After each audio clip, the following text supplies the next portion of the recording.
Recreation also, थोड़ा सा अपने एंटरटेनमेंट के लिए भी टाइम उस शेड्यूल में जरूर मेंशन करना, नहीं तो आप पूरा पढ़ाई कर करके भी बोर हो जाओगे और फिर आप जल्दी ही थक जाओगे। तो आपने 24 आवर्स में से 1 hour you definitely keep for your rest और your recreation. That few days back only this session started and then the session had not even started properly and then this lockdown was imposed. Then online classes started but students were not serious about them. And now suddenly we are standing in the month of October. Yes. So hello everybody, welcome back to Kingdom of Learning. तो आज की इस video specially है उन 10th और 12th के बच्चों के लिए जिनका इस साल बोर्ड एग्जाम होना है।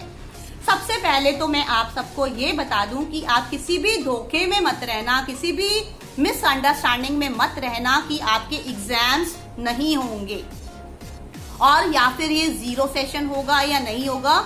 ऐसा कुछ भी नहीं होने वाला है और मैं ये आपको डराने के लिए नहीं, आपको वार्न करने के लिए बोल रही हूँ ताकि टाइमली आपको समझ आ जाए और आप अपने काम पे लग जाए। काम क्या है? डेफिनेटली आपका काम है स्टडी, पढ़ाई करना, जो आपने अभी तक सीरियसली स्टार्ट नहीं की है। तो अब आप सोच रहे होंगे मुझे कैसे पता? मुझे सब पता है।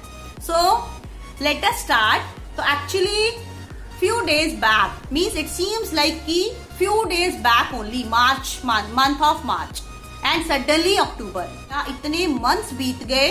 और अगर हम अब ऑब्जर्व करें, हम बैठ के एक बार एनालाइज करें कि हम कितने प्रिपेयर्ड हैं बोर्ड एग्जाम्स के लिए, तो हमें सच में बहुत एंजाइटी, टेंशन हो जाएगी, right? Because your exams are definitely going to be conducted. CBSE has already issued the dates कि फेब में 15 फेब से आपके फाइनल एग्जाम्स होने हैं और जनवरी में ही आपके प्रैक्टिकल्स स्टार्ट हो जाएंगे। तो अगर हम जनवरी को छोड़ देते हैं, क्योंकि प्रैक्टिकल्स में आप लोग इतने बिजी हो जाते हैं कि तब आपको सेल्फ स्टडी का टाइम बहुत कम मिलता है, तो क्योंकि आपको प्रैक्टिकल्स की भी प्रेपरेशन करनी होती है।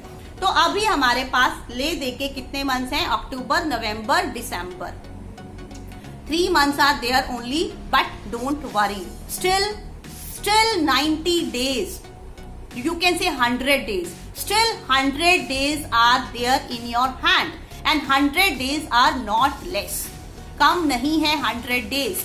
आपको अब क्या करना है? आपको परेशान नहीं होना, आपको एंक्शियस नहीं होना, आपको ज्यादा टेंशन नहीं लेनी। रादर आपको अब क्या करना है? अब इन 100 डेज में आपने कैसे अपनी प्रेपरेशन करनी है, आज की इस वीडियो में आपको कुछ टिप्स देने वाली हूँ। लास्ट तक वीडियो देखेंगे और अगर अभी तक चैनल को सब्सक्राइब नहीं किया तो do it fast, because I am going more videos for all you guys. So अब क्या करना है आपने? आपका टिप नंबर 1, सबसे पहले आपने अपने सिलेबस के प्रिंट आउट निकलवा लो। मीन्स अभी तक क्या चल रहा है, आपके फोन में PDF है, आपको लग रहा है कि हमारे पास सिलेबस है। नो, इफ है वो आपके फोन में है, उनका एक एक प्रिंट आउट हर सब्जेक्ट का निकाल लो।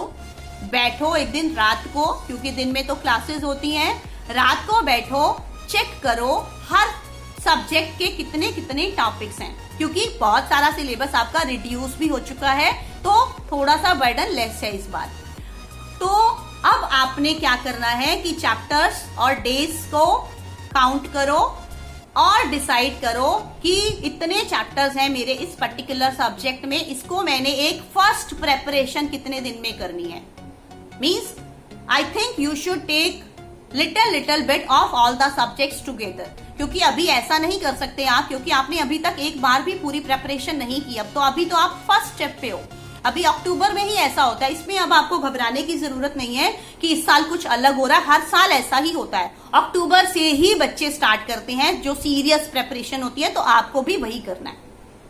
अब आपने अपना एक टाइम टेबल सेट करना है, उसमें आपने डिसाइड करना है कि इस दिन मुझे इस सब्जेक्ट के इस चैप्टर को पढ़ना है, फिर मुझे ये करना है, अगले दिन फिर मुझे ये करना है, ये करना है। इस तरह से आप अपना पूरा शेड्यूल बना लें और उस शेड्यूल के अकॉर्डिंग आप पढ़ना स्टार्ट करते हैं। ये तो है आपका टिप नंबर 1 की आपका पहला टिप है प्रिंट आउट लेना सिलेबस का। Tip number 2, to make a schedule. And tip number 3, change your routine now.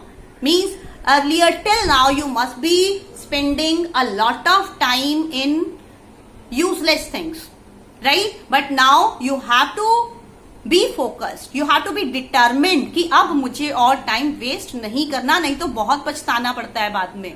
College के बच्चों की हालत देखो. सो आई वॉन्ट दैट कि आप सबको वो प्रॉब्लम्स फेस ना करनी पड़े. तो अभी से आप अपने टाइम को यूटिलाइज कर लो, क्योंकि it is not good to waste your time, it's better to invest it. Means instead of wasting your time you have to invest your time now. That is the mantra that you have to adopt. अब 3 चीजें हो गई आपकी. 4th चीज है, आपने अपने आप को, अपनी हेल्थ का ख्याल रखना है कि कहीं आप बीमार ना हो जाए, क्योंकि उससे फिर बहुत टाइम वेस्ट हो जाएगा. You have to be very careful. अब तक भले ही आप कोरोना को सीरियसली नहीं ले रहे थे, बट आपको अब बहुत सीरियसली लेना है, क्योंकि अगर एक बार इन्फेक्शन हो गया, अननेसेसरली बाहर आना जाना बंद कर देना है, क्योंकि अगर एक बार इन्फेक्शन हो गया तो फिर समझ लो 15 डेज 1 मंथ आपका बेकार हो जाएगा. सो बी वेरी केयरफुल. अब आपका 5th टिप है, आपको ये सारी चीजों को, जो प्लान बनाया है, जो शेड्यूल बनाया है आपने, उसको इम्प्लीमेंट भी करना है. मीन्स सिर्फ एक पेपर पे शेड्यूल बना के नहीं छोड़ देना, उसको करना भी है. तो उसके लिए अब आपको थोड़ा अर्ली मॉर्निंग जगना पड़ेगा, रात को थोड़ा लेट तक जगना पड़ेगा, बट आप डिटर्मिन्ड हो जाओ. अपने आप से एक प्रॉमिस करो कि अब ये 100 days I will not waste.